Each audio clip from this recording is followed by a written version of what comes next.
¿Qué tal? Buenas noches a todos, bienvenidos a este primer webinar, el cual se llama Flebología en Foco, charlas que transforman. Para mí, los que no me conozcan y los que me conocen, soy el doctor Francisco Giovanni Soto Rodríguez, vicepresidente del Instituto Mexicano de Flebología y Linfología. Para mí es muy grato esta iniciativa que la estamos haciendo en conjunto con el Instituto Mexicano de Flebología y Linfología, la Academia Mexicana de Flebología y Linfología y el Colegio J. Raymond Tournay, que hoy cuento y contamos todos con el privilegio que cada uno de ellos está aquí presente con nosotros y vienen a darnos su ponencia, vienen a dar un aforo, dar una importancia a este webinar, el cual está basado en educar, transmitir la información de expertos, en este caso como ellos, que nos van a dar su forma de trabajar, cómo lo hacen, qué es lo que han estado haciendo a lo largo de su vida. Son personalidades de importancia con muchísima trayectoria, que a partir de este primer webinar se va a continuar uno tras otro cada mes, en el que se va a estar transmitiendo esta información, se va a dar su ponencia, se les va a dar la opción a que ustedes hagan preguntas vía chat, las que podamos contestar en el momento se les irá contestando. Al final de que hagan su presentación, trataremos de contestar lo más que se pueda, y lo que no alcancemos a contestar, estamos haciendo una vía de hacer una transmisión aparte donde podamos, unos podcasts donde se pueda contestar todas estas preguntas que en este primer webinar no se logren contestar. Muchísimas gracias a todos los médicos de aquí de México. Gracias a Dios hemos tenido inscripciones de doctores de otros países. Hay que sentirnos orgullosos como mexicanos, como flebólogos, como egresados de la Academia de Flebología y Linfología en México, de tener este aforo, esta nueva iniciativa que está hecha por nosotros. Antes que nada, presento al doctor Cuauhtémoc Ramírez Cárdenas, que va a estar con nosotros. Él nos va a dar nuestras palabras de bienvenida. Él es un médico cirujano con amplia experiencia, ha dedicado toda su vida a la flebología, ha hecho todo en voz y a favor de esto. Ha sido presidente del colegio, él es presidente actual del colegio J. Raymond Tournay, ha sido presidente del ANFIL. O sea, experiencia, yo creo que todos los que están aquí lo conocen. Muchísimas gracias, doctor, por estar aquí. Doctor Contreras es nuestro presidente actual del ANFIL. Él es también médico cirujano, con amplio conocimiento, más de 40 años de experiencia laboral, tiene múltiples diplomados. Ahorita él es el coordinador del diplomado de heridas, también es coordinador del diplomado de flebología y linfología. Muchos de los que están conectados son alumnos, han sido alumnos de él y han tenido muchísima experiencia de él. Muchísimas gracias, doctor Contreras, por estar aquí con nosotros. Y dejo al final al doctor Fernando Vega. ¿Qué más podemos decir de él? Que es el pionero, es el que nos ha impulsado a muchos de nosotros para estar aquí. Él es médico cirujano con amplia experiencia también, con muchísimo trabajo. Ha participado en foros nacionales, internacionales, tiene artículos, tiene libros. O sea, es una voz completamente autorizada en México y toda Latinoamérica y parte del mundo para hablar de flebología. Y tenemos la dicha de que el día de hoy sea el primero en darnos un tema en nuestro primer webinar. Sin más, le doy la palabra al doctor Cuauhtémoc para que nos dé sus palabras de bienvenida y nos dé un consejo y un comentario. Muchísimas gracias, doctor, por estar aquí. No, muchas gracias y es un gusto poder estar con ustedes. Ya voy viendo que la asistencia cada vez va siendo mayor y reciban todos ustedes un fuerte abrazo, caluroso abrazo. Pues obviamente darles la bienvenida a este primer webinar, que ya será, primero Dios, cada mes, y que ojalá y tengamos éxito. Deseamos que todos los colaboradores, tanto profesores como los alumnos, los amigos, pues tengan la oportunidad de disfrutar desde su rinconcito, desde su oficina, su casa, de donde se encuentren, tener esta oportunidad. No es fácil, el esfuerzo es mayúsculo, así que hagamos todo lo posible para estar cada mes al pendiente y, por supuesto, escuchar pues a los grandes maestros. Hoy nos toca el doctor Vega iniciar con esto y pues tener esa oportunidad de escuchar y de poder preguntarle esas dudas que a veces pues no nos dejan ni dormir incluso, ¿verdad? Entonces, aquí es la gran oportunidad. Y si no, bueno, nos vamos por el WhatsApp directo, como sea. Siempre recuerden que estamos para servirles.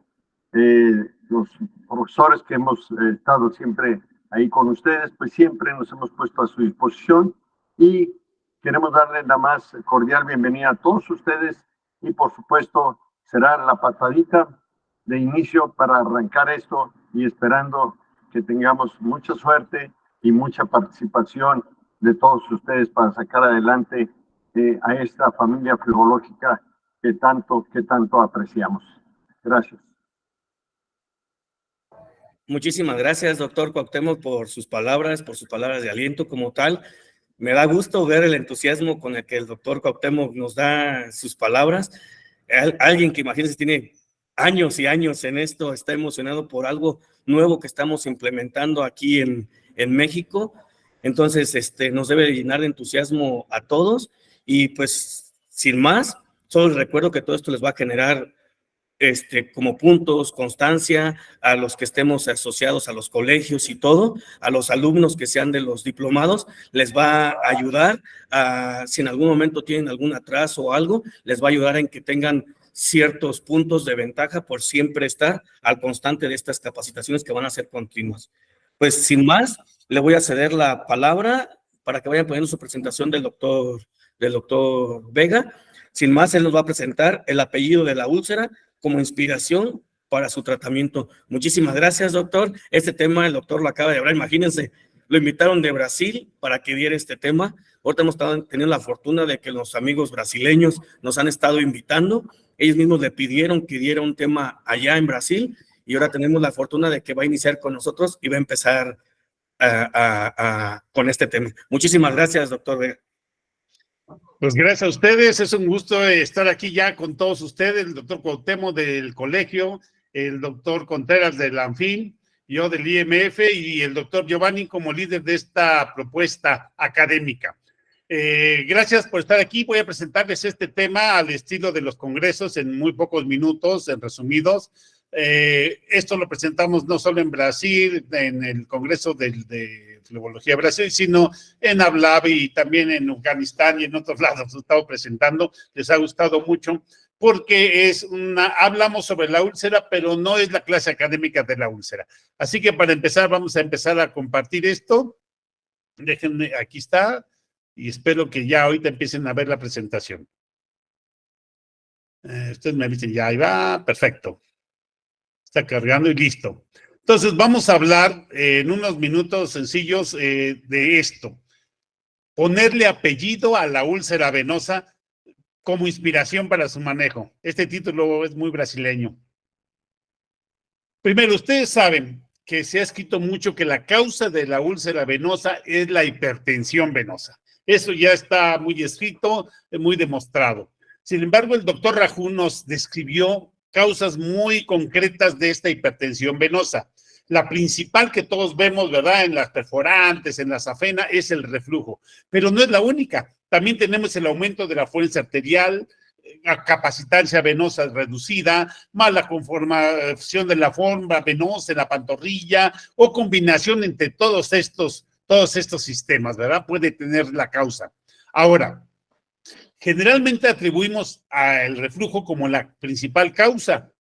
Y es verdad, en el 97% de los casos, el reflujo es el responsable o al menos está en la úlcera venosa. Sin embargo, solo en 57% es el único responsable de la úlcera. ¿Qué significa? Que no es el único factor que produce úlcera. Por eso es que a veces hacemos control de reflujos y pues no se nos cierra la úlcera, ¿verdad? Ahora, por esta razón yo me propuse clasificar la úlcera venosa, o más bien dije ponerle un apellido. Por ahí empezó, ponerle un apellido. Y entonces empezamos poniéndole primero úlceras venosas por reflujo. Otra causa, úlceras por variaciones anatómicas. Otra causa, úlcera por función, ¿verdad? Malfunción. Otra es por problemas de obstrucción venosa. Y una causa muy común que son las úlceras mixtas. Vamos a hablar de cada una rápidamente. Las causas de reflujo, pues ya sabemos que puede ser superficial, profundo, reflujo de perforantes, o también puede haber reflujo de profundo y de superficial, o reflujo y perforantes, de superficial y perforantes, etcétera. Otra causa puede ser la movilidad. Ustedes saben que si no se mueve el tobillo, no se mueve la rodilla, entonces no podemos tener una adecuada función de los músculos de la pantorrilla, los gastrocnemios y el sóleo, y esto nos va a dar un problema de eyección de bomba, ¿verdad? Es importante la cuestión de la función osteomuscular. Por otro lado, las variaciones anatómicas. A veces tenemos una safena doble, una safena mayor doble, una safena menor de implantación alta, media, más baja, regular. Podemos tener que el origen de algunas venas gastrocnemias esté alterado o de alguna vena perforante prácticamente poco identificada.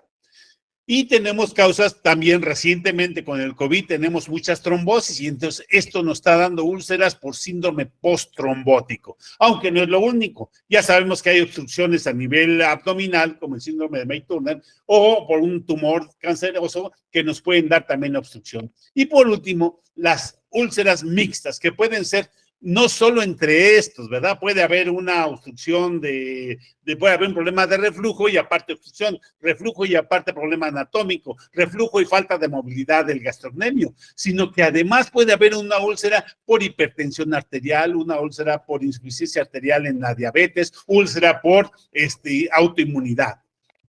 Entonces, ¿cómo hacemos para controlar el reflujo? Ustedes saben mejor que yo todas las técnicas. Crosectomía proximal con todas sus variantes. Podemos usar el láser, radiofrecuencia, glue, vapor, mini crosectomía alta. Podemos hacer una crosectomía distal también en el muslo, en la rodilla. Podemos hacer mini flebectomía. Podemos hacer, por supuesto, espuma para controlar todos estos reflujos y, por supuesto, el gol de la compresión. Aquí estamos viendo, por ejemplo, una incisión de apenas 2 centímetros, donde ligamos con una crosectomía alta y se controló el reflujo que venía desde la safena, ¿verdad? Muy fácil con anestesia tumescente. Bueno, muy fácil para los que lo hacemos, para los cirujanos. Aquí estoy presentándoles una crosectomía distal. Esta la hacemos cuando tenemos jornadas médicas, cuando el paciente no se puede operar. Hacemos una, bajo anestesia por tumescencia, una pequeña incisión cerca de la safena en el muslo, la disecamos, la exteriorizamos, ponemos un catéter hacia arriba, un catéter hacia abajo para pasar espuma, la ligamos, hacemos control ultrasonográfico de esto, ligamos al final esto, la de la herida, es una herida muy pequeña, la hacemos prácticamente en una sala sencilla, ponemos nuestro vendaje y terminamos el procedimiento con esclerosis. Entonces, esto es un control extremadamente bueno, la crosectomía distal.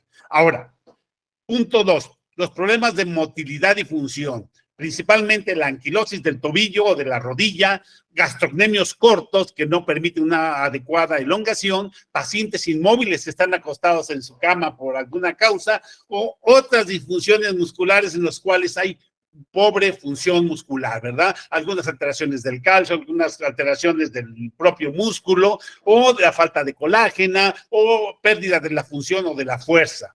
Aquí estamos viendo, en este caso, una cirugía, pues que ustedes ya hemos hablado de ella, que es la elongación del gastrocnemio con anestesia local en la fosa poplitea, se hace una pequeña incisión, ahí buscamos y exponemos rápidamente el tendón interno del gastrocnemio, se corta este músculo, este tendón, perdón, se corta y como verán con anestesia local, muy fácil, se cierra e inmediatamente después el paciente puede tener una movilidad del tobillo. Aquí le estoy pasando a un paciente mío que no tenía movilidad, prácticamente 0 grados, e inmediatamente después de la cirugía consiguió 20 grados de flexión. Así tenemos muchos. Y al tener esta flexión, la bomba de la pantorrilla empieza a funcionar. Entonces, esta es otra alternativa para variaciones de la función. Por supuesto, podemos hacer también cuestiones de fisioterapia, ¿verdad? Para corregir esto, no solo la cirugía, y también fisioterapia para la rodilla, por ejemplo. Ahora, variaciones anatómicas. A veces tenemos úlceras que no cierran porque tienen una pequeñísima vena perforante, ¿no? Como fuerte de hipertensión local. Ya controlamos todo, pero hay una pequeña vena perforante que nos está dando ahí problemas. Puede ser que el flujo de la safena, donde se origina en la vena marginal, ¿no? La marginal interna, puede ser que a veces no venga directamente de ahí o que algo tenga ahí que ver con otras perforantes del pie y entonces tenga alguna alteración en su origen. O también pues la duplicidad, quitamos una safena que creemos que está mal y de repente la otra que no vimos empieza a tener ese reflujo. Entonces son variaciones anatómicas que también nos pueden dar problemas, ¿no? Aquí les ejemplo un paciente que tenía úlcera, del lado de la úlcera la vena gastrocnemia estaba muy grande, del lado contralateral donde no había úlcera la vena gastrocnemia estaba muy pequeña. El estudio que hicimos sobre esto no nos ha dado todavía un estándar cómo deben ser las gastrocnemias y ya lo veremos más adelante. Pero esto es un ejemplo. Aquí estamos viendo, por ejemplo, en el libro del doctor Uhl, este es un libro maravilloso, ustedes pueden verlo de anatomía, él puso plástico en las arterias, en las venas y unas disecciones maravillosas. Él nos dice que las venas gastrocnemias pueden entrar a la vena poplitea en un solo tronco o a través de dos venas pequeñas. Cuando entran en estas venas pequeñas, la hipertensión que genera hacia abajo es mayor que cuando entra en una sola vena, y entonces puede ser una causa de hipertensión, que la vena de la vena gemelar no esté inyectando suficiente sangre porque tiene un problema en donde se une con la vena poplitea, ¿no? Y lo mismo con la solear. Ahora, aquí les voy a presentar rápidamente, esto ya lo han visto, es un caso, una paciente, ya le habíamos hecho control de reflujos altos y quedaba una pequeña úlcera, ¿y qué tendrá? Pues con el ultrasonido estamos viendo una pequeña vena perforante, aquí está, vean la pequeñita, aporta menos de 1 milímetro lo que mide esta vena, pues, ¿qué es lo que hay que hacerle? Como ustedes vieron, ya le hicimos acá, vamos a hacerle una escleroterapia ecoguiada. Aquí estamos haciéndola con mucho cuidado porque es muy pequeñita, aquí está, véanla, es una vena que estamos abordando un poco lejos, no cerca, porque aquí tenemos la tibial posterior cerca, la vena, entonces, fíjense, pero estos son problemas minúsculos, una vena de apenas 1 milímetro, ¿no? Es algo que tenemos que buscar con mucha acuciosidad. Punto 4, obstrucción. Vean, este paciente tiene una pierna enorme a punto de hacerse de úlcera por una trombosis profunda. Eso está de moda. Las personas no diagnostican esta trombosis profunda y viene el paciente ya con una úlcera o con la pierna a punto de ulcerarse porque está con demasiada tensión. A veces hay que hacer fasciotomías, no solo cirugías para drenar, ¿verdad? El trombo, si es que es posible, y si no, hay que hacer fasciotomías, hay que hacer vendajes para controlar esto y ver que la circulación arterial y venosa no estén tan comprometidas para que puedan poner en riesgo la viabilidad del miembro. Y por último, las úlceras mixtas. Aquí sí podemos hablar de todas las que ustedes quieran, ¿verdad? Podemos tener, aquí tenemos una úlcera arterial, ¿verdad? Aquí tenemos una úlcera que es más bien linfática. Aquí tenemos otra que estamos tratando acá con un tape. Esta es una úlcera mixta arteriovenosa, pero puede haber mezcla. Pacientes con diabetes que tengan úlcera venosa, entonces úlcera mixta, arterial y venosa. Pacientes con hipertensión arterial, úlcera de Martorell más úlcera venosa. Pacientes con infecciones de la garganta que han desarrollado alteración inmunológica pueden tener una úlcera autoinmune más el reflujo más la mala función de la bomba. Como esta que les presenté era una de esos pacientes. Tenía anquilosado aparentemente el tobillo, entonces ya le habían dado tratamientos y hasta que hicimos esta cirugía mejoró. Entonces, hay otras causas de la úlcera que no solo el reflujo. Y recuerden, nuestra herramienta de oro siempre la compresión. Hagamos lo que hagamos de todas, en cada causa, la compresión debe estar presente. En las de reflujo, en las úlceras por obstrucción, en las úlceras autoinmunes, en cualquiera de los otros tipos que les acabo de mencionar. Aquí estamos viendo cómo hacemos la compresión, ya saben, con la venda de cumarina, una primera capa en la cual tenemos una venda de baja compresión, corta elasticidad.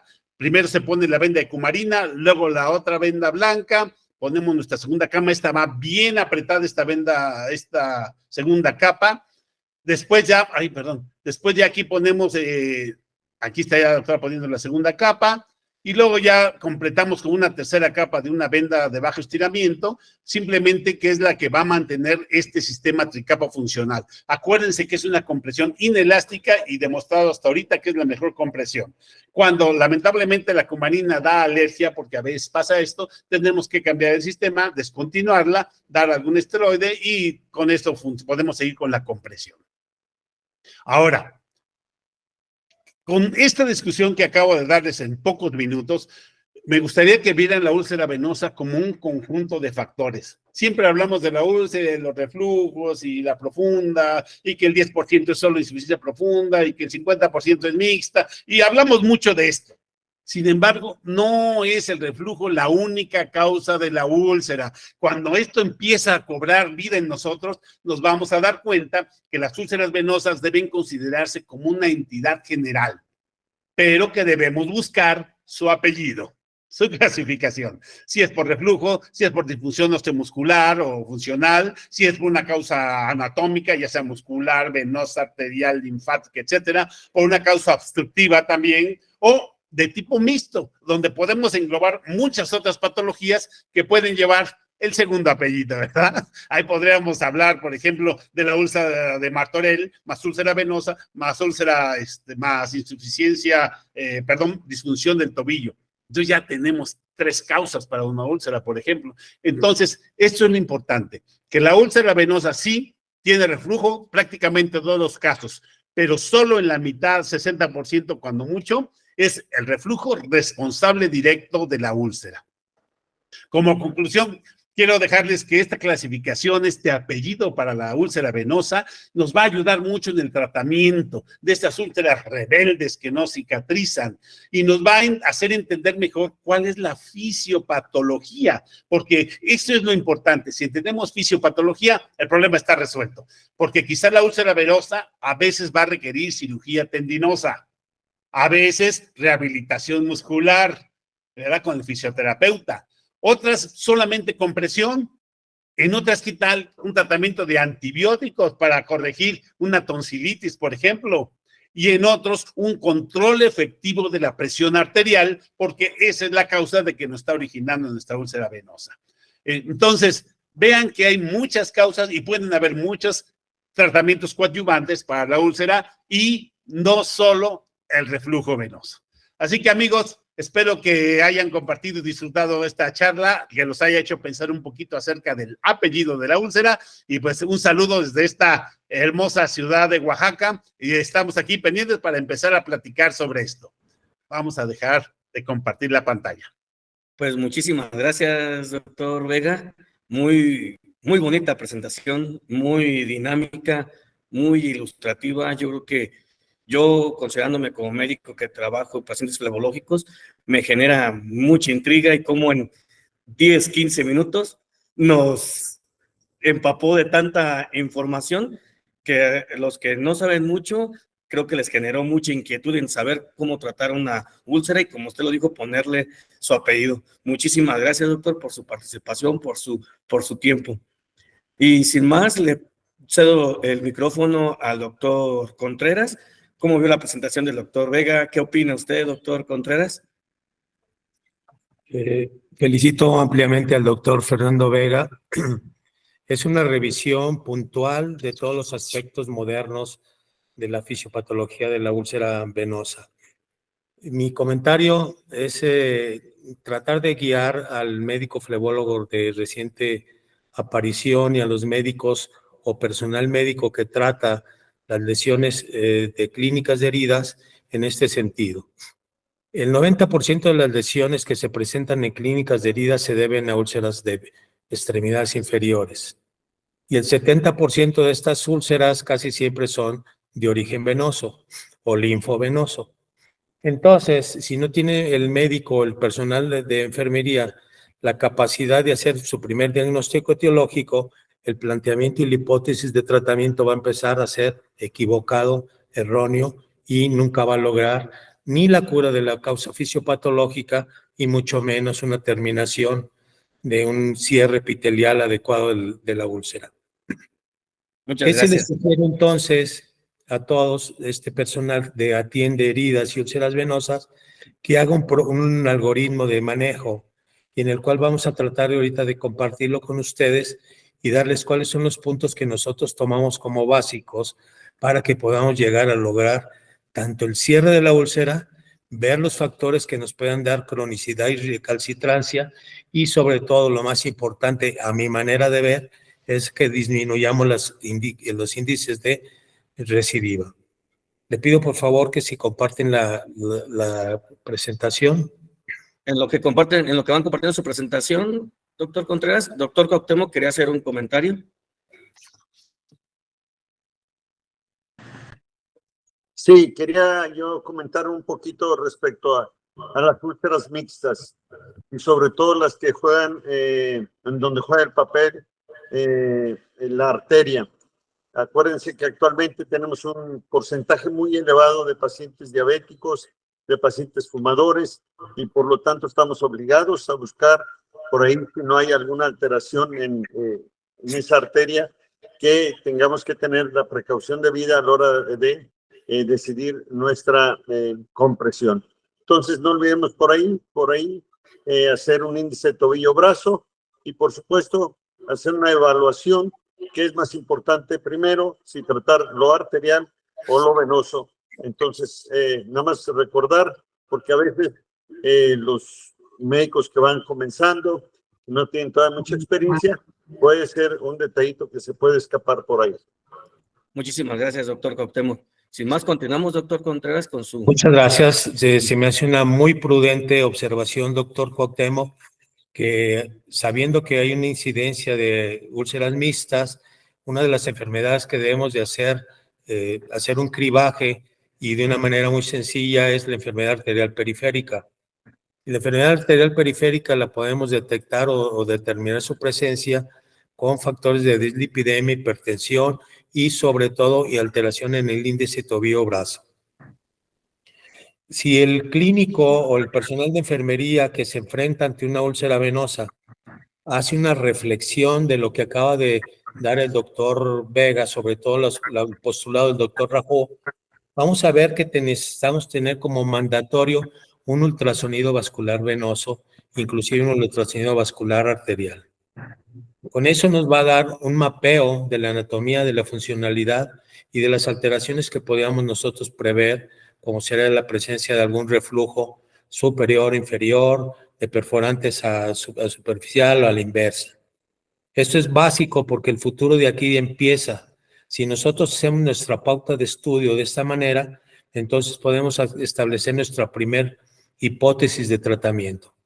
Y lo vamos a dividir en 4 ramos principales a mi manera de entender. El primero, también sigo considerando la misma opinión del doctor Vega, la terapia de compresión sigue siendo uno de los lugares más importantes que debe acompañar al proceso de cicatrización y tratamiento de la causa fisiopatológica de un enfermo portador de una úlcera vascular. Con indicativos precisos, puede ser, como ya lo dijo, la bendecumadina, el Total Ben, la utilización de vendajes multicapa, hasta terapias de compresión con prendas especiales para este tipo. La cirugía, también ya le di un repaso rápido el doctor, tiene muchas más aplicaciones la cirugía, no solo para el manejo de las insuficiencias y los reflujos, sino también para las elongaciones de gastrocnemios, a veces las coberturas cutáneas en base de colgajos rotados, colgazos en deslizados tipo random o simplemente la dermoinjectación en estampillas dérmicas. Es importante entender entonces que debemos ir seleccionando a qué tipo de paciente le vamos a ir ofreciendo estos conocimientos, cuáles somos nosotros capaces de realizar con certeza y profesionalismo y si no, tener el equipo de apoyo que cuente con todo el personal que sepa manejar lo que aquí estamos trabajando. Para nuestro médico general, flebólogo y nuestros médicos recién en formación, se les fortalece que manejen la ablación química endovenosa. La ablación química endovenosa es uno de los recursos más grandes que hay y de mayor uso a nivel mundial. Entonces, sabiendo bien el manejo de esto, guiado por ultrasonido, guiado por clínica, inclusive por algunos que tienen una capacidad sensorial mayor en sus dedos o en sus manos, pues es muy útil que tengan este recurso bien dominado. En cuanto al manejo de medicamentos, nosotros no consideramos que existe un medicamento que en este momento sirva para tratar la úlcera venosa. Nos venden la idea de que tenemos medicamentos que van a trabajar sobre la matriz extracelular, modificando algunos de las metaloproteinasas o algunos de los productos que nos van a generar inflamación, y tratan de corregirlos en base a estos medicamentos. Recordar entonces que los medicamentos tienen un efecto para sintomatología, pero no previene complicaciones y no modifica en mucho la evolución normal o natural de una paciente con úlcera venosa. Todos los métodos también tienen que ser apoyados con algún método de cura de la úlcera. La cura de la úlcera va desde cosas muy simples: el cuidado de la hidratación, el cuidado de la limpieza, el cuidado de la protección de la piel perilesional, y entonces la cura húmeda avanzada tiene su lugar y su presencia y es sostenible hasta el momento. Mi conclusión es de que aún haciendo las cosas bien, vamos a tener que lograr algo con este tratamiento. Uno, pues buscamos que la úlcera cicatrice, que es la epitelización de la lesión. Algunos autores dicen que primero debemos epitelizar la lesión y luego hacer todos los procedimientos vasculares, ablacionistas, etcétera, o rehabilitación de bombas o rehabilitación de articulación tibio-astragalina. Yo a través de los años he aprendido que si lo hacemos todo conjunto, de manera híbrida y no apegándonos simplemente a un solo procedimiento, los resultados que hemos obtenido son mucho más duraderos, con una resolución de la lesión en mucho menos tiempo. La experiencia nos ha permitido trabajar con pacientes portadores de úlceras con casi 20 años de evolución, sin alteración displásica, y que aplicando todos los métodos que acaba de resumir el doctor Vega y los que le estoy sugiriendo, logramos un cierre epitelial en menos de 6 a 8 semanas, a pesar de 20 años de evolución con una úlcera activa. Si nosotros encontramos que hay una falla en nuestro tratamiento, se debe a un error de nosotros mismos, y debemos de entender cuál es el error que nosotros entendemos como causas de falla del tratamiento. La primera falla del tratamiento sucede porque evaluamos mal la fisiopatología del paciente. La segunda falla del tratamiento que encontramos en las clínicas de heridas es que queremos aplicar un solo método, por ejemplo, pura terapia de compresión, debiendo integrar otros métodos también de alto apoyo. La tercera falla que van a encontrar ustedes ocurre cuando ustedes negocian con el paciente o su familia si el tratamiento es necesario contra las preferencias del paciente. Si yo le pido use terapia de compresión y el paciente la rechaza, pues ya entramos en una pelea que nadie va a ganar. Y la cuarta falla aparece por no adoptar el tratamiento a la respuesta del organismo al mismo paciente. No todo es para todos. Lo que tratamos de sugerirles es de que el manejo debe de ser... Continuamos la siguiente plática, por favor. ¿Me pasa la siguiente plática?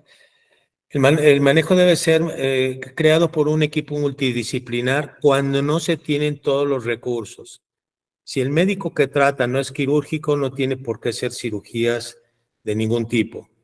Si el médico no tiene capacidad de hacer ablaciones endovasculares, tampoco. Si no conoce la cura avanzada, la terapia de compresión, el ultrasonido vascular, la ablación química endovenosa, pues tiene que buscar quien lo apoye para que forme su grupo de soporte y puedan sacar adelante a su paciente. La cirugía, sigo insistiendo que junto con la terapia de compresión son métodos y medios para apoyar en la cobertura de las úlceras y muchas veces corregir a una causa fisiopatológica específica. Repito que los métodos híbridos son los que debemos estar usando en la actualidad y no centrarnos nada más a una terapia de compresión o una ablación química endovenosa. Solo funciona si es una causa localizada, pero si no lo es, la úlcera va a recidivar y entonces ese paciente no va a confiar en ustedes, buscará otra puerta de auxilio y ustedes se quedarán creyendo que hicieron lo mejor cuando no llegaron ni a la superficie de un iceberg. Este es mi comentario. Los invitamos a que el Instituto Mexicano de Flebología tiene una oferta académica que les puede ser útiles tanto en el ultrasonido vascular, tanto en los cursos cortos de escleroterapia, tanto en los cursos de ablación endovascular y tanto en el manejo avanzado de heridas. Muchas gracias por la invitación y el mayor de los éxitos para todos. Muchísimas gracias, doctor Contreras. Gracias por su aportación, por dar un aporte más a todo lo que nos estaba comentando el doctor Vega. Le agradezco mucho y le cedo su palabra al doctor Cuauhtémoc si les quiere hacer una pregunta al doctor Contreras o al doctor Vega en su tema, y de los demás que están en el aforo, si tienen alguna pregunta, favor hacerla por medio del chat y se las contestará cualquiera de los panelistas. Muchas gracias. Lo escucho, doctor Cuauhtémoc. Sí, gracias. Yo quisiera ahondar en algo muy trascendental que dijo el doctor Contreras hace un momento. Más de la mitad de los que estamos ahorita escuchándonos, viéndonos, seguramente no son cirujanos. Entonces, estas herramientas que dio el doctor Vega, lo que digo el doctor Contreras, pues para los que hacemos cirugía y todo eso, pues realmente facilita, podríamos decir, la evolución de estos pacientes. Pero ¿qué pasa con nuestros compañeros médicos generales o que van empezando, que pues no tienen ultrasonido, no tienen experiencia? Pues por favor, doctores, lo primero que deben de hacer es, ya vimos todo lo que es la clínica, la elastocompresión elástica, inevitable, o sea, hay que usarla. Y segundo, por favor, busquen, auxíliense, hagan un grupo de trabajo con un cirujano, alguno de los profesores. ¿Para qué? Para que se complemente el tratamiento de ese paciente, porque si no, le ponen la venda, mejora, cierra y al ratito va a recidivar. Entonces, busquen algunos de los médicos, pues de preferencia sus maestros que son quirúrgicos, para que les ayuden a sacar adelante estos pacientes, porque si no, se convierte en el cuento de nunca acabar y pacientes con 60 años de traer la úlcera abriendo y cerrando pues con la compresión. Entonces, muy importante lo que dijo el doctor. Obviamente, si no tienen la experiencia para hacer los procedimientos ecoguiados o no han tomado los diplomados, pues no lo hagan, busquen, acérquense a alguno de los amigos. Gracias. Muchas gracias, doctor Cuauhtémoc. Ya nos empezaron a llegar las preguntas por parte de la audiencia y es una pregunta muy abierta y creo que va muy encaminada a lo que hemos estado hablando. Lo acaba de comentar los tres. Muchos de los que están o estamos aquí en el foro somos médicos generales o algunos son cirujanos y nos preguntan que cuáles serán las limitaciones de nosotros, flebólogos o cirujanos flebólogos, en relación a los médicos angiólogos. Doctor Vega. Bueno, qué bueno que han platicado de esto. Miren, la idea es esta. La úlcera, como ustedes han visto desde los cursos, porque aquí estoy viendo amigos que están desde el curso que acabo de terminar, mis amigos internacionales, hasta algunos que han estado desde que empezó la ANFIL. Estoy viendo aquí a Chava y demás. Entonces tenemos una gran gama. Y me gustaría decirles primero a todos que requieren experiencia. Primero hay que hacer experiencia, porque hay que ver muchos pacientes. Conforme vamos viendo a pacientes, vamos aprendiendo. Segundo, por supuesto que es importantísimo, como lo dije, el reflujo, y vamos a ver los reflujos, los vamos a controlar. ¿Y cómo lo vamos a hacer? Cada quien con su capacidad médica de acuerdo a lo autorizado en sus países, en México, en Salvador, en Nicaragua, en donde sea, ¿verdad? En Guatemala. Cada país tiene su propia normatividad. En México, si tú eres médico general o médico familiar y tienes un diplomado en flebología, pues puedes hacer flebosis, puedes hacer ablación química endovenosa, puedes hacer aplicación de vendajes, puedes hacer una serie de procedimientos que no impliquen abrirle a la persona, que no sean quirúrgicos. Ahora, puedes hacer cirugía menor, como por ejemplo, se hacen suturas, ¿verdad? Puede ser una pequeña sutura, cositas muy sencillas de acuerdo a lo que prevé la ley en México. Ya para hacer cirugía, pues sí te piden que seas cirujano de alguna especialidad quirúrgica. A veces cirugía general, a veces puede ser ortopedista, a veces puede ser de otra especialidad quirúrgica, angiólogo y demás. El angiólogo tiene la especialidad en la cual ve arterias, venas y linfáticos. Esa es la especialidad del angiólogo. Y la del cirujano cardiovascular, además de esto, ve cirugía torácica, ¿verdad? Corazón, a veces pulmón, etcétera.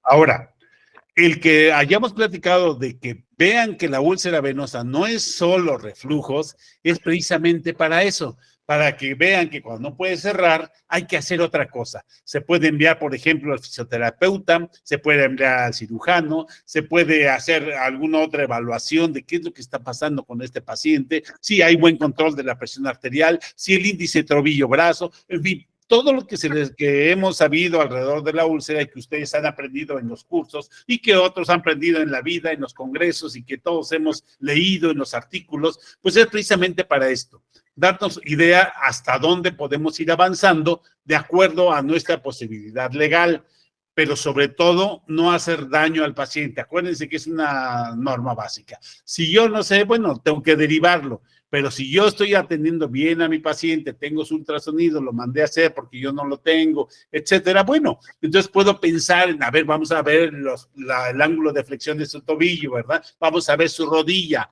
vamos a explorar la garganta, vamos a ver la presión arterial, vamos a ver si su glicemia, en fin. La idea de esto es que ustedes vean que la úlcera venosa no es solo venas. Aunque sí, por eso se llama venosa, ¿verdad? Parecería que fuera solo venas y hay reflujo en toditas las úlceras venosas, hay reflujo. Pero no es la única causa de la úlcera. Y es lo que me gustaría que llevaran a casa el día de hoy. No es la única causa. Búsquenle por otros lados y pónganle ese apellido a la úlcera, o esos 2 apellidos o 3 apellidos, para que cuando ustedes den un tratamiento sea completo, sea integral. ¿No? Gracias, No sea la vena. Ahora, como nos pregunta la doctora, efectivamente, ustedes con su curso de flebología pueden trabajar prácticamente toditas las úlceras. Tal vez no hagan cirugía, pero como dice Cuauhtémoc, le hablan al doctor Cuauhtémoc, al doctor Contreras, a mí, a Javier, a quien sea, de los que hacemos cirugía, y con mucho gusto pues los apoyamos. Muchas gracias, doctor. ¿Hay otra pregunta? Se la dejo que la conteste ahora el doctor Contreras. Doctor, nos están preguntando la doctora Daniela Jiménez que si un paciente con úlcera venosa, además de índice tobillo-brazo por debajo de 0.70, ¿indicaría la compresión o cuál sería lo ideal para este paciente? Lo ideal es una revascularización. Entre 0.5 a 0.7 debemos de pensar en una revascularización temprana. Si tenemos necesidad de empezar una terapia de compresión, no estoy en desacuerdo que se use terapia de compresión, pero de baja compresión. 20 milímetros sería recomendable para este tipo de paciente, no más. Pero pensaría que la evolución, dependiendo de la edad, me puede llevar a una oclusión mayor de la arteria y entonces debo de estar pensando en una revascularización para cierre total de la úlcera y rescate de pierna. Muchas gracias, doctor. Hacen otra pregunta, se la envían directo a usted también, doctor Contreras. Preguntan que si el enfoque global ante una úlcera, si nos enfocamos primero a la epitelización de la misma, ante la mejoría, la epitelización de la misma, la mejoría del paciente puede tener una mejoría previa o no contar con tratamiento llevando al fracaso del tratamiento. A lo que entiendo es que si se deben de enfocar primero a la epitelización o dar manejo directo al problema. Como se dio desde el inicio de la plática del doctor Vega y también lo puntualicé, tenemos que buscar la causa fisiopatológica con la clínica que tenemos. La clínica y apoyada por un ultrasonido vascular. Con eso ya vamos a tener, como dice el doctor, empezar los elementos para ir clasificando la úlcera. La lesión es una consecuencia o un estadio avanzado de la enfermedad. Si nosotros nos dirigimos a la lesión, perdimos la objetividad del tratamiento. Hay que recordar que estamos manejando pacientes portadores de una lesión dérmica de origen vascular localizado en las piernas. Entonces, yo creo que si se hace un manejo de estudio de la causa fisiopatológica y a la vez el manejo de la terapia para epitelización de la lesión, se puede lograr mejores resultados contra algunos escritos que dicen primero epitelice la úlcera y después haga estudios y tratamiento. Traten de acortar tiempos, gastos y sobre todo que el paciente está inestable, si tiene ya más de 6 semanas de evolución con gasto catastrófico, el paciente va a buscar lo bueno, lo barato, lo bonito y lo rápido. Muchísimas gracias, doctor. Les vuelvo a recordar a la audiencia, quien tenga alguna pregunta, mándela al chat, por favor. Otra pregunta ahora para usted, doctor Vega. Pregunta el doctor Lenin Omar Guevara. Nos dice que si un paciente que ya recibió ablación química endovenosa en una vena específica, pero en la siguiente sesión de control hay permeabilidad de la misma, del lumen, con reflujo, podemos retrasar esa vena con escleroterapia otra vez, es decir, que si la pueden volver a esclerosar, ¿o qué sugiere usted? Qué pregunta tan interesante, porque esto es precisamente lo que hacemos nuestros compañeros, ¿no? Sí se puede. Esa es la gran ventaja de la ablación química endovenosa, que la podemos hacer todas las veces que sea necesario. Ahora, depende mucho, les recomiendo que lean el consenso mexicano de escleroterapia, de ablación química endovenosa, porque ahí explica mucho, de acuerdo al diámetro de la vena, cuántas veces, qué concentraciones voy a usar. Ahora, recomendamos que después de hacer una esclerosis y notamos recanalización, esperemos un tiempo. Esperemos un tiempo porque el endotelio todavía no se repone, todavía es un endotelio dañado, y acuérdense que si nosotros dañamos algo que está dañado no va a tener el mismo efecto. Generalmente recomendamos que si ya se hizo un tratamiento fuerte, esperemos más o menos de 1 a 2 meses para volverlo a hacer. Sin embargo, algunas venas más pequeñas sí es posible esclerosarlas pronto. También no es norma lo que les estoy diciendo, ¿verdad? Porque tuvimos el caso, por ejemplo, de un colega en el curso, ¿verdad? Que hicimos una safena muy grande, de más de 12 milímetros de diámetro, y en la primera semana cerró bastante, cerró como 8 milímetros, pero no quedó totalmente ablacionada. Entonces, sin embargo, como había bajado mucho en un segmento, el otro segmento estaba permeable, el otro segmento es el que no reaccionó. Entonces ahí le pudimos poner una segunda aplicación en una semana, pero porque fue otro segmento de la vena, no fue la misma que habíamos ya esclerosado. Entonces requieren un poquito de experiencia para esto, y yo les recomiendo que primero lean muy bien el consenso para que apliquen las concentraciones adecuadas, y generalmente el paciente tiene muchas otras venas. Entonces ya hicieron unas, vayan con otras y luego regresan si es que les falló algo. Muchas gracias, doctor Vega. Nos pregunta también el doctor Carlos Escobar Hernández, que en qué momento considera la aplicación de injerto en una úlcera y qué requisitos debe tener antes de la aplicación de la misma. Antes de cedérsela, creo que se la voy a ceder al doctor Contreras. Debemos de saber que al final tienen que tener un protocolo y deben de saber si es quirúrgico para poder poner un injerto o no, y tienen que saber en qué momento aplicar. No sé si le pueda contestar al doctor Escobar, doctor Contreras. Sí, la preparación del lecho de la herida es básica para ir llevando de la mano una lesión a su epitelización. Recordar que la úlcera está en un periodo inflamatorio, que es la fase 2 de la cicatrización. Entonces, nosotros indicamos la epitelización por injerto en sello, fíjense bien, cuando estamos en el siguiente periodo, que es el periodo de granulación. Es el momento ideal donde podemos aplicar nuestros injertos libres de espesor medio, que se toman con cualquiera de los métodos que hay comerciales. Cuando pensamos en hacer colgajos de avance o de rotación, no importa el estadio en el que esté, porque vamos a estar en el periodo inflamatorio, que es el 2, y lo podemos reavivar, regresarnos al 1 y pasarle el injerto por random, por deslizamiento o por avance, y con eso cicatrizamos también con un buen nivel de éxitos al paciente. Muchas gracias, doctor Contreras. Hay otra pregunta, ahorita que ha estado en boga y que acabamos de pasar nuestro congreso y que se habló de heridas, está preguntando el doctor Alfredo Garza si qué comentarios pueden dar sobre el uso de piel de tilapia sobre las úlceras. Doctor Vega.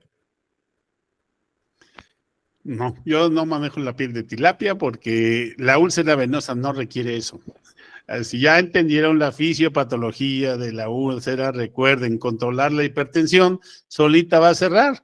No van a necesitar nada más. Y hemos cerrado úlceras prácticamente circulares, hasta de 40 centímetros, sin ponerle nada más. O sea, control de la fisiopatología, un buen vendaje, y va a funcionar todo bien, un vendaje tricapa inelástico y control de otras cosas. Por ejemplo, tienen que ver que el paciente no esté anémico, que el paciente no sea hipotiroideo, que esté bien nutrido, que tenga suficiente oxigenación. O sea, hay otros factores más antes que pensar en la tilapia. Sin embargo, el doctor Contreras sí ha aplicado muchas, tiene mucha experiencia en injertos, tanto de tilapia como los otros, ¿verdad, doctor? No me acuerdo cuáles son, pero él les puede contestar.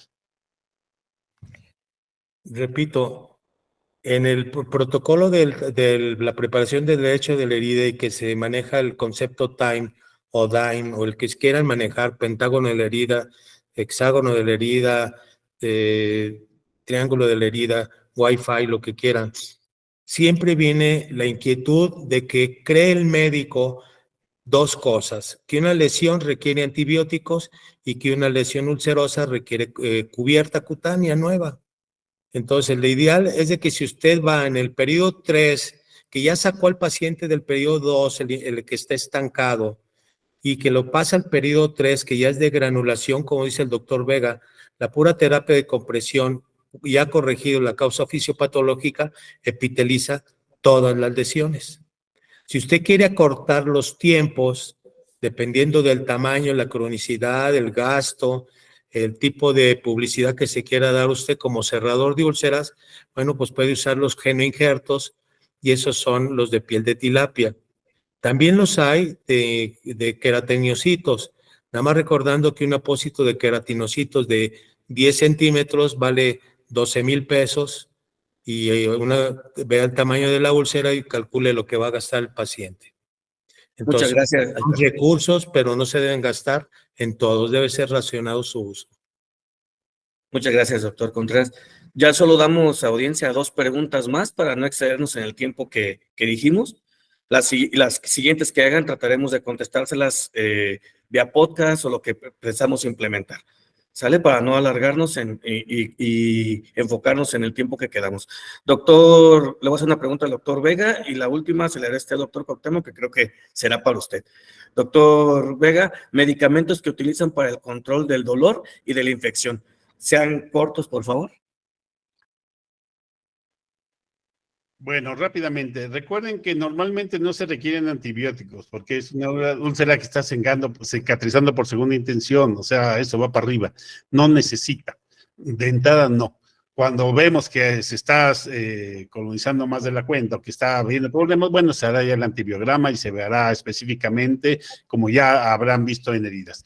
Ahora, primero. Segundo, para el dolor, medicamentos. La úlcera, el mejor medicamento para la úlcera es la compresión. Recuerden que el dolor en la úlcera no es nada más por la herida, es un dolor neuropático, ¿verdad? Por edema del músculo, diferentes terminaciones nerviosas, no solo las terminaciones libres, Pacini, Krauser, otros corpúsculos, dolor por acidosis láctica, también tiene que ver, ¿no? Dolor por hipoxia, entonces es un dolor mixto, no se controla ni con el más potente, solo con la compresión. Entonces, esto recuérdenlo, porque si no van a gastar mucho en analgésicos que no les va a servir. Muchas gracias, doctor Vega. Doctor Cuauhtémoc, le mandaron una pregunta para usted.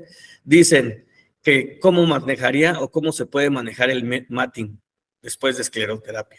Ay, qué buena pregunta. Yo la hacía mucho cuando iba a los congresos allá latinoamericanos y los maestros decían, sobre todo los argentinos, muy fácil, decían, muy fácil, vos inyectar nuevamente las venitas con una concentración baja y todo se soluciona. Yo creo que no es eso la solución después de tantos años. Primero habrá que prevenir el matting. cuidando la cantidad y concentración de esclerosante que estamos usando, sobre todo en la cara externa del muslo, ¿verdad? Y en el complejo de Albanese, que se llama. Entonces, yo creo que sí debemos ser muy cuidadosos, porque a veces inyectamos concentraciones o cantidades importantes y barremos con toda la red venosa que está en esa región, y luego viene esa neoformación de pequeñas venitas. Yo en lo personal, en ocasiones con el transiluminador, busco a ver si de casualidad no tapé o no esclerosé una perforante de reentrada en vez de la de fuga.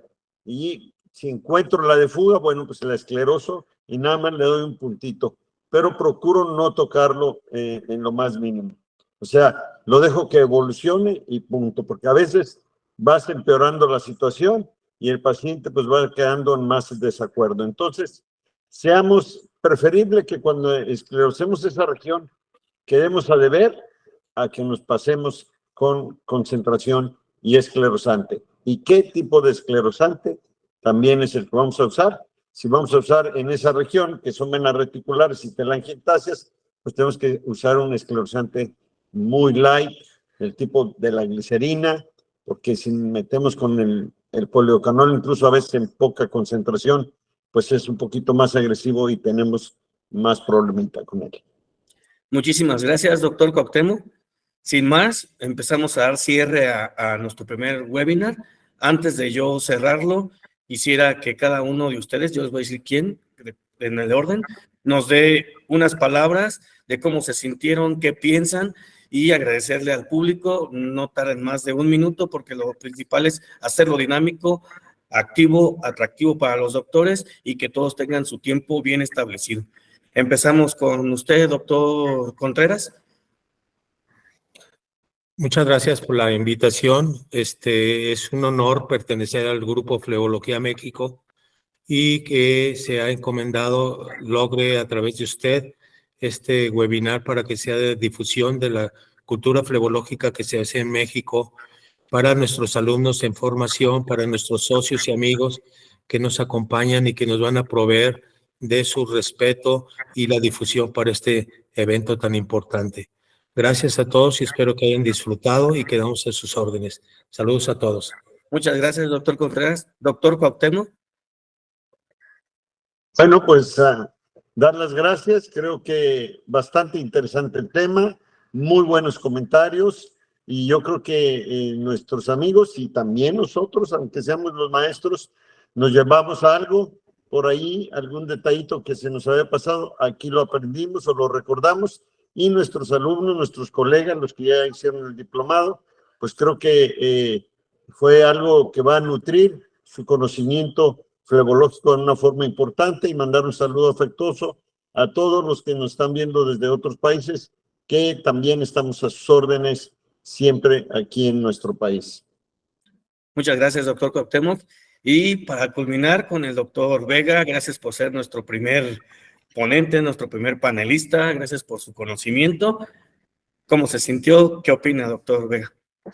Pues primero, muchas gracias. Quiero felicitar al doctor Giovanni por esta iniciativa que ha tenido de hacer esto, y por supuesto a todos mis colegas y directores de las diferentes sociedades aquí en México. Gracias por hacer equipo todos juntos, y por eso es que pues vamos haciendo. Agradezco también al doctor Martínez de El Salvador, que está ahí pendiente, y todos los demás médicos extranjeros que nos están escuchando. Vamos a tomar en cuenta sus sugerencias, y pues esperemos que todos los que lo oyeron les haya dejado una inquietud, al menos de estudiar, de buscar, de preguntar cualquier cosa. Este es el objetivo, más que transmitir algo así, que sí, la experiencia de los maestros es útil, es dejar dudas que nos lleven a que el día de mañana con su paciente las resuelvan, a leer un poquito y a practicar. Gracias y felicidades a todos, los esperamos en el próximo. Muchas gracias, doctor Fernando Vega. Pues no me queda más que agradecerles a ustedes por su participación. Por primera vez, un abrazo para todos. A todos los... ¿Va a quedar grabada la conferencia? Ahorita le contestamos, doctor Víctor. la audiencia, a todos los que están. Me da mucho gusto ver muchos mexicanos y me da más gusto ver que de otros países nos están viendo. Vi que están conectados de Perú, de Colombia, de El Salvador. Es muy gratificante para nosotros y la intención de todo esto es cultivarnos, crecer, que la información sea clara, precisa, concreta, que quien nos dé la información sea gente con alto conocimiento científico, que nos dé con bases y que no sea solo información por darla. Ojalá sea del agrado de todos. Estos webinars se van a estar haciendo de forma mensual. El próximo webinar va a ser para el 29 de noviembre. De todas formas, en las redes sociales, en la página del instituto, la academia, se va a estar subiendo la información. La verdad nos sentimos muy felices y muy contentos de la gran participación, de la gran audiencia de ustedes. Estamos abiertos a sus opiniones, a sus comentarios para mejorar y cada vez sea de mayor interés y de mayor agrado de ustedes. Muchos han estado preguntando, se va a subir a la plataforma de YouTube esta plática. Todo va a estarse dando, va a ser abierto para todos y se dan cuenta, aquí pueden aprovechar a los maestros, a los profesores de alta experiencia, alta capacidad, alto conocimiento para preguntar y de primera mano y de primera voz les van a contestar sus preguntas. Muchísimas gracias a todos. Agradezco al Instituto Mexicano de Flebología y Linfología, al Colegio J. Raymond Tournay y al ANFIL por ser nuestros avales en estos webinars y pues muchas felicidades y agradezco infinitamente a todos por creer en este nuevo proyecto que estamos haciendo y que de aquí en adelante sea de beneficio y provecho para todos. Muchísimas gracias y buenas noches. Buenas noches y recuerden que estamos trabajando por la excelencia en la flebología.